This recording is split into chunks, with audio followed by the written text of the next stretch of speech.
প্রবাসীরা কাঁদে কিন্তু কেউ দেখে না, প্রবাসীদেরও মন খারাপ হয় কিন্তু কেউ বুঝে না, প্রবাসীরাও দুঃখ পায় কিন্তু কেউ বুঝতে পারে না, প্রবাসীদেরও মন খারাপ হয় কেউ বা কাউরে বুঝতেও দেয় না।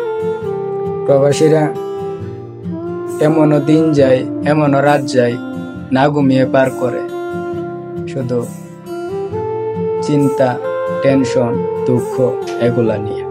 তারপরও কাউরে বুঝতে দেই না, তারপরও কাউরে বুঝতে দেই না যে আমি ভালো নাই বা আমি এই প্রবাসে আসলেই ভালো নাই। তারপরও কাউরে বুঝতে দেই না, শুধু নিজেই নিজের কষ্টগুলা বহন করে, নিজেই নিজের দুঃখগুলা নিয়ে নিজেই চলে।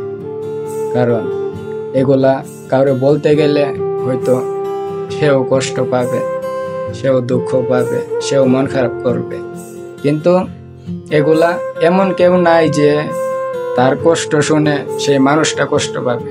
শুধু একটা ব্যক্তি আছে মায়ের কথা বলতেছে, শুধু ওই একটা ব্যক্তি আছে যে কষ্ট শুনে, দুঃখ শুনে সেও কষ্ট পাবে।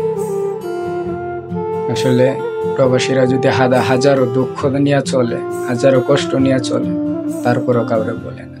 নিজের দুঃখ নিজেই পুষে, নিজের কষ্ট নিজেই মানিয়ে নেয়, নিজের চোখের পানি নিজেই মুছে নেয়। কাউরে বুঝতে দেয় না বা কাউরে বলতেও চাই না, কারণ মানুষটা কষ্ট পাবে, মা কষ্ট পাবে, শুধু ওইটা চিন্তা করে।